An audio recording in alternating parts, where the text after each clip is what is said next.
आज हम बात करेंगे सर की खुश्की या डैंड्रफ के बारे में, जिसने बहुत सारे नौजवानों की जिंदगी आजीरन करके रखी हुई है। पहले ही जवानी के गम, फिर ऊपर से कमबख्त ये डैंड्रफ। साला ये दुख का खत्म नहीं होता बे। हेलो एवरीवन, मेरा नाम डॉक्टर शोएब है। अगर आप इस चैनल पे नए हैं, काइंडली सब्सक्राइब द चैनल। अगर आपको एविडेंस बेस्ड मेडिकल इन्फॉर्मेशन चाहिए तो सबसे पहले तो जानते हैं डैंड्रफ होता किस वजह से है। फिर हम बात करेंगे डैंड्रफ का एविडेंस बेस्ड इलाज क्या है जो वाकई में काम करता है। और फिर हम आएंगे घरेलू देसी टोटकों की तरफ। कौन से टोटके हैं जो काम करते हैं और कौन से टोटके हैं जिनसे नुकसान होता है या कोई फायदा नहीं होता। सबसे पहले हम वजह जानने की कोशिश करते हैं। अगर मैं इसको एक लफ्ज में डिस्क्राइब करूं तो वो है मेलासीजिया। मेलासीजिया एक फंगस है, एक जरासीम है जो हमारे सर के ऊपर रहता है, हर किसी के जिल्द पे मौजूद होता है, लेकिन कुछ लोगों के साथ इसकी खास दुश्मनी होती है। अब होता ऐसे है, ये कुछ लोगों की जिल्द में बहुत ज्यादा बढ़ जाता है। और ये करता क्या है, हमारे जिल्द में कुछ ग्लैंड्स होते हैं, गदूदें होती हैं जो ऑयल पैदा करती हैं, इसे सीबम कहते हैं। ये मेलासीजिया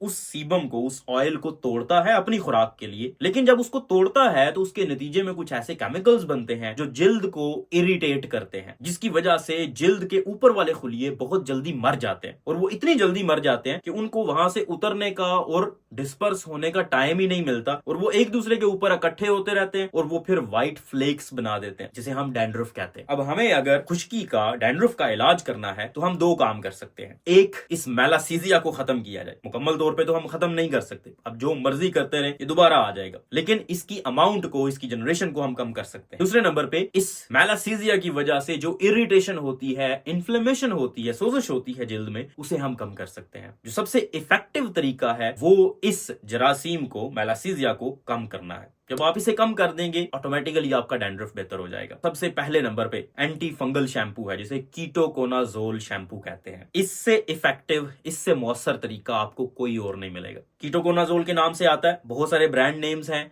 आपको हफ्ते में 2 से 3 दफा इस्तेमाल करना होता है। शुरू में आप अल्टरनेट डेज में हर दूसरे दिन इस्तेमाल करें, और फिर जब ये खत्म हो जाए फिर आहिस्ता आहिस्ता इसको कम कर दें, हफ्ते में 1 दिन या 2 दिन इस्तेमाल करें। फिर दूसरे नंबर पे आता है सिलीनियम सल्फाइड। ये भी एक ऐसा केमिकल है जो इस फंगस को भी कम करता है और जिल्द में होने वाली सोजिश को भी कम करता है, इरिटेशन को कम करता है, जिसकी वजह से डैंड्रफ कम हो जाता है और इरिटेशन भी, जो खारिश होती है, वो भी कम हो जाती है। सिलीनियम सल्फाइड के भी शैम्पू आते हैं। आई थिंक सेल्सन ब्लू के नाम से एक शैम्पू आता है, वो बहुत अच्छा है। तीसरे नंबर पे जिंक पायरीथायोन है। ये भी शैम्पू की शक्ल में आता है, स्पेशली हेड एंड शोल्डर बहुत फेमस है इस हवाले से, और ये भी एंटी फंगल प्रॉपर्टीज रखता है।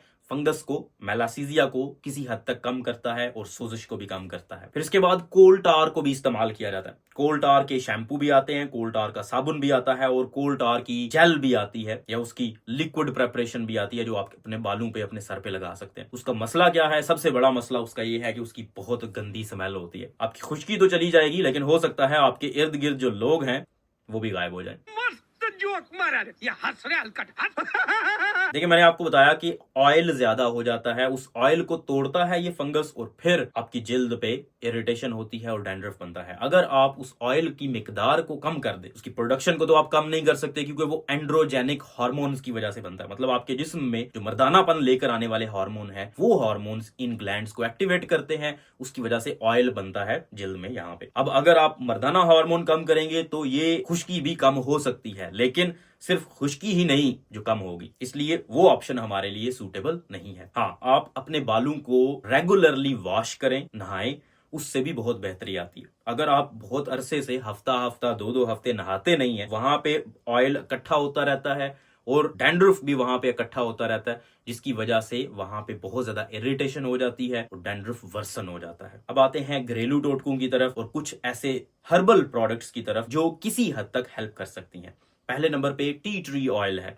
टी ट्री के अंदर भी, उसके एक्सट्रैक्ट में एंटी इन्फ्लेमेटरी प्रॉपर्टीज भी होती हैं और किसी हद तक एंटी फंगल प्रॉपर्टीज भी होती हैं। मतलब वो इस मेलासीजिया को भी कम कर सकता है और सोजिश को भी कम कर सकता है, और दोनों ही तरीकों से डैंड्रफ कम होता है, लेकिन इतना ज्यादा इफेक्टिव नहीं है। कुछ लोगों में बहुत अच्छा रिजल्ट आता है, कुछ लोगों में कोई खास फर्क नहीं पड़ता, और कुछ लोगों में इरिटेशन ज्यादा हो जाती है जिल्द पे। दूसरे नंबर पे लेमन ग्रास ऑयल है। लेमन ग्रास ऑयल भी बिल्कुल वही काम करता है, इरिटेशन भी कम करता है, किसी हद तक सोजिश कम करता है। तीसरे नंबर पे कोकोनट ऑयल है।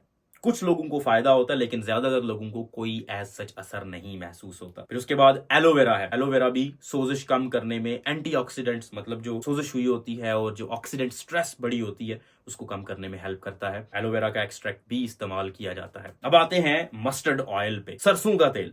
सरसों के तेल के बहुत सारे इस्तेमाल हैं, लेकिन सर पे लगाना खुश्की को खत्म करने के लिए कोई एविडेंस नहीं है, बल्कि ये उल्टा नुकसान पहुंचा सकता है। स्पेशली अगर आप लंबे अरसे के लिए ऑयल लगा के सर पे रखते हैं, सुबह आपने लगाया और सारा दिन आपके जिल्द पे ऑयल रहा, या फिर आपने शाम को लगाया और सो गए ऑयल लगा के, तो वो ऑयल बेसिकली आपको ज्यादा नुकसान पहुंचा सकता है। क्यों?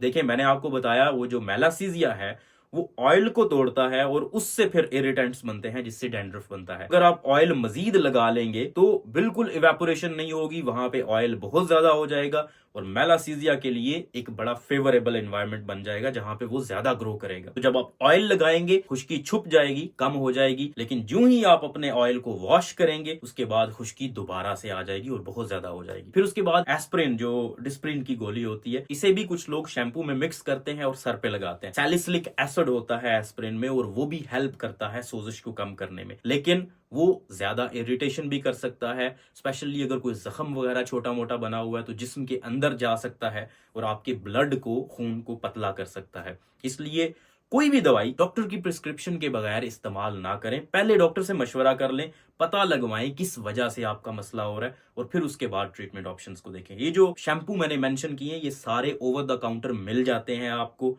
कीटोकोनाजोल भी मिल जाता है, कोल टार भी मिल जाता है, जिंक पायरीथायोन भी मिल जाता है, सिलीनियम सल्फाइड भी मिल जाता है। ये आप ट्राई करें। अगर इनसे फर्क नहीं पड़ रहा या आपको कोई और अलामात हैं, जैसे बाकी जिस्म के ऊपर भी खुश्की आ रही है या इरिटेशन हो रही है, तो डॉक्टर से बात करें, मशवरा करें किस वजह से हो रहा है, और डॉक्टर आपको हो सकता है स्टीरॉयड प्रिस्क्राइब करे, टॉपिकल स्टीरॉयड प्रिस्क्राइब करे, या कोई और दवा की आपको जरूरत हो जिससे आपका मामला हल हो सके।